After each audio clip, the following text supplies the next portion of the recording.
Well, good morning, everybody. It is Ian, and welcome to Church Door, episode number 4. We're so glad that you've taken a step back into that church door. We believe that step is one of many steps as you grow closer to Jesus. And whether you're a skeptic, whether you're searching out faith, or whether you've been a follower of Jesus for a long time, we believe that the content we have here for you today is going to help you go further than you've ever gone before. So thanks again for joining us. And if you would, share this with somebody on your social media. I'm sure there's somebody today that will also be encouraged, just like you need to be encouraged today. So invite other people along on that journey. We do have a team of people here every single Sunday at 11:30 Central Standard Time as we go live on Facebook that wants to interact with you. So if you're here with us live, go ahead. Our team is waiting to interact with you, whether you have prayer, you need prayer in your life, or you have something you want to say along the way.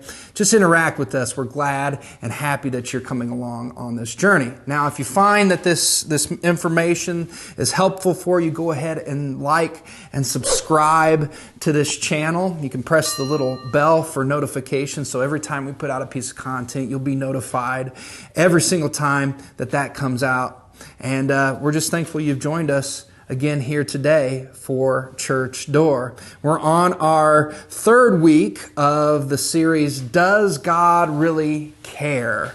It's a study in the book of Job, and if you haven't watched the other videos, we have down in the description, not subscription, in the description, a couple links to those videos so you can kind of catch up to where we are today here in our study of Job.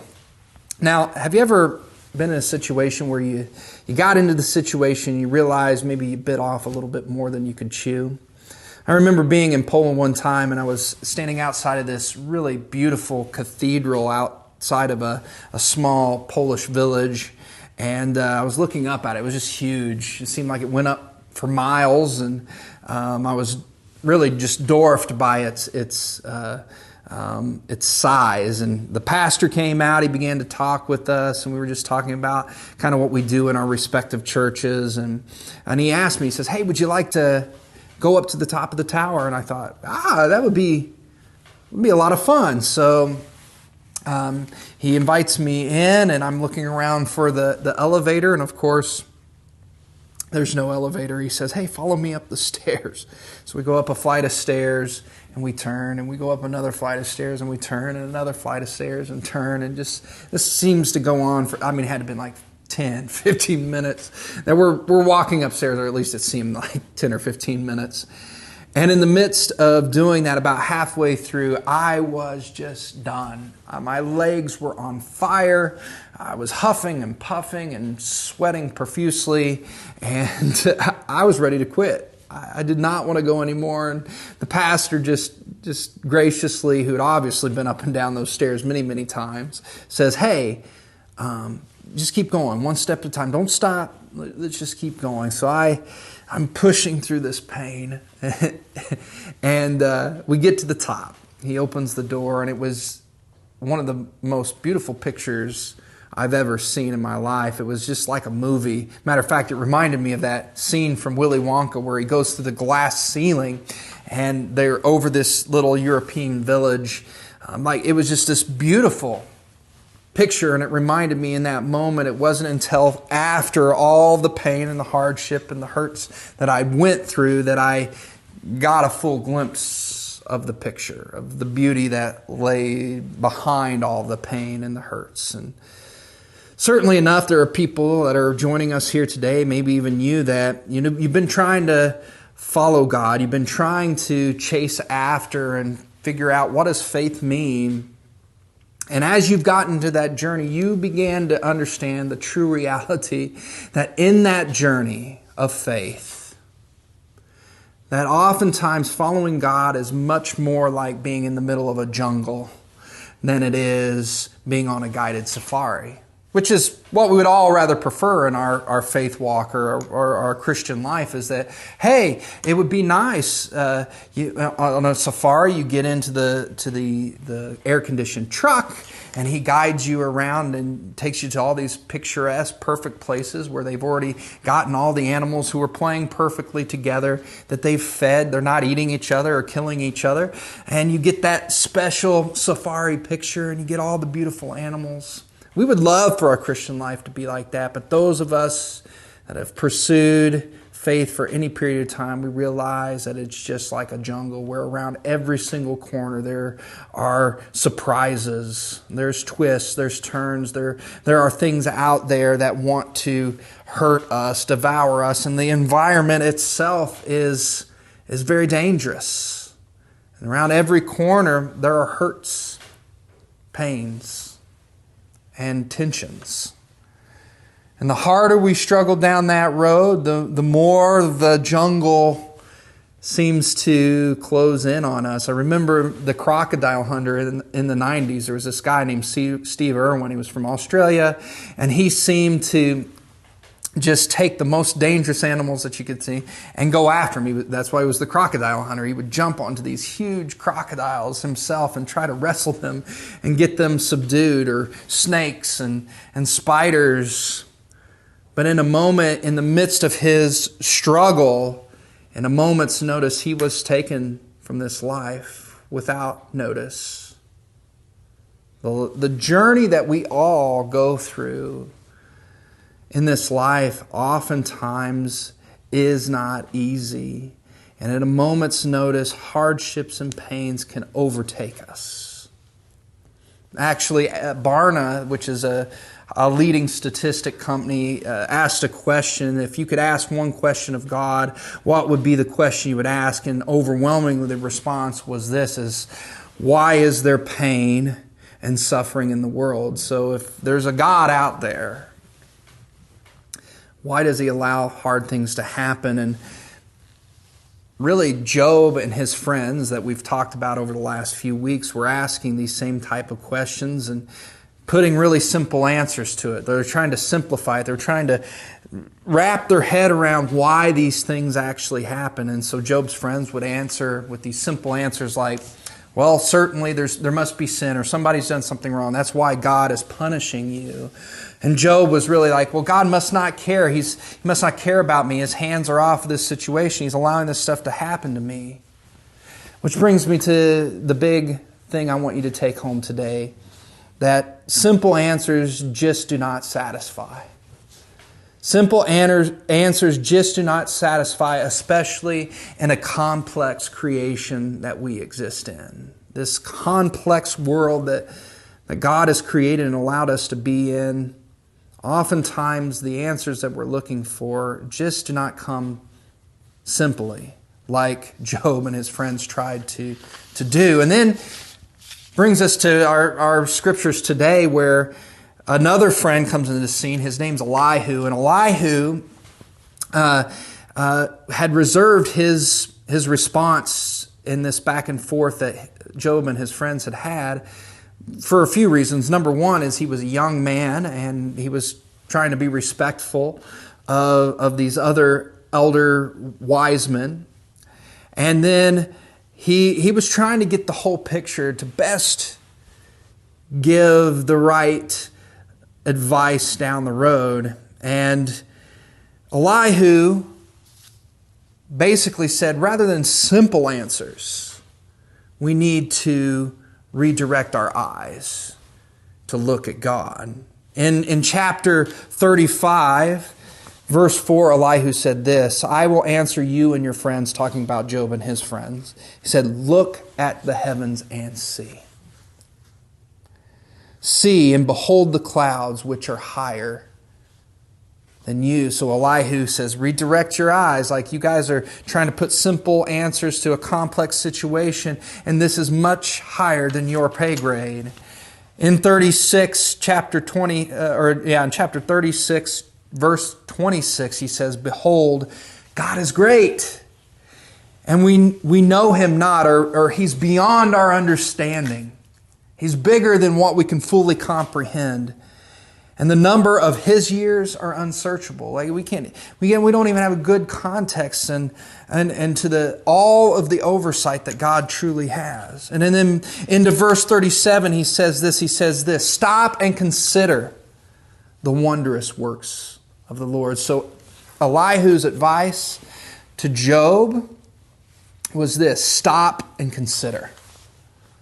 So today, as we look at Job's back and forth with God, because God today, in the verses that we'll hit, does answer Job. There's actually 2 rounds, and God is answering 2 specific questions. One question that Job was presenting was, does God truly care about me? And does God have control? Does God have his hand over all the things that are happening in this world? And Elihu said, stop and consider. And these are the 2 things that I believe God points Job to consider. First of all, he asked Job to consider his own limitation. A few months ago, our dishwasher went out in our kitchen, and I thought, you know what, I bet I can look up on YouTube and find some quick ways to fix this dishwasher.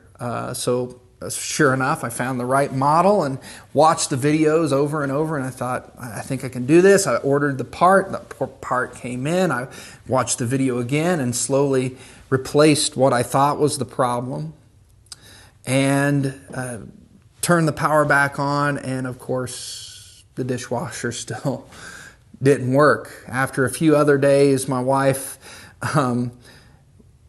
wanted to get some dishes done, of course, and so she hired somebody to come in and fix the dishwasher, and they did. Matter of fact, they replaced the exact same part, but there were some extra codes and know-how to actually get it back into working order that I would have never have known how to fix that dishwasher, but they did. Ultimately, God points Job back and shows him that he is limited in knowledge.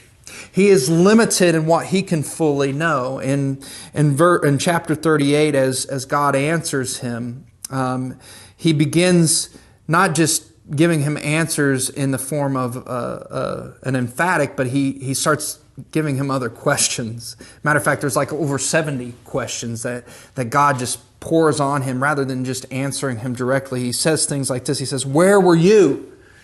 In verse 4 of chapter 38, when I laid the foundations of the earth, tell me if you have understanding. Who determines its measurements? Surely you know. Almost like sarcasm, right? Who determines its measurements? Surely you know, Job, right? You've got it all figured out. Or stretches the line upon it. On what were its bases sunk, or who laid its cornerstone? When the morning stars sang together and all the sons of God shouted for joy. Where were you, Job? Were you there? He was showing Job just how limited he was. And throughout that chapter, he's like, have you commanded the morning since your days began? Have you entered into the springs of the seas? Have you entered the stored houses of snow, or seen the storehouses of hail? Like, God is pointing Job back to consider his own limitations. That ultimately Job's life in the scope of all of God's knowledge and God's creation is very, very small.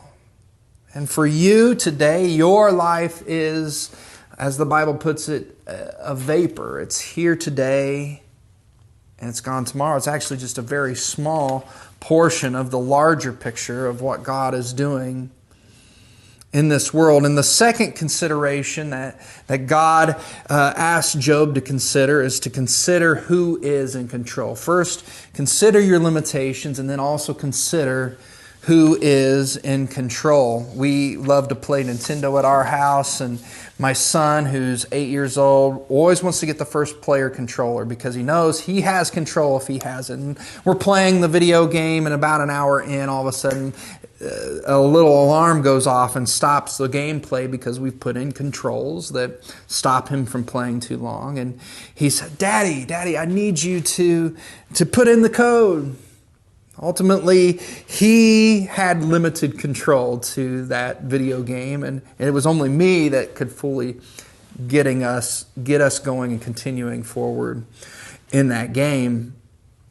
God reminds Job that his control in the midst of this situation is ultimately limited, and he does that through a picture of two large beasts, one called Behemoth and the other called Leviathan. Now, biblical scholars point and say that these two creatures actually are probably a picture of a hippopotamus and a crocodile, which were two animals that were revered in the Egyptian world, that when they crowned an Egyptian king, they would sacrifice those animals as a show or a symbolic show of their power above these chaotic creatures. But God reminds Job that not only does he have power over these animals, but he controls those animals. And he says this in chapter 40, verse 15, Behold Behemoth, which I have made as I made you. He eats grass like an ox, and behold his strength in his loins and his power in the muscles of his belly. He makes his tail stiff like a cedar, and the sinews of his thighs are knit together.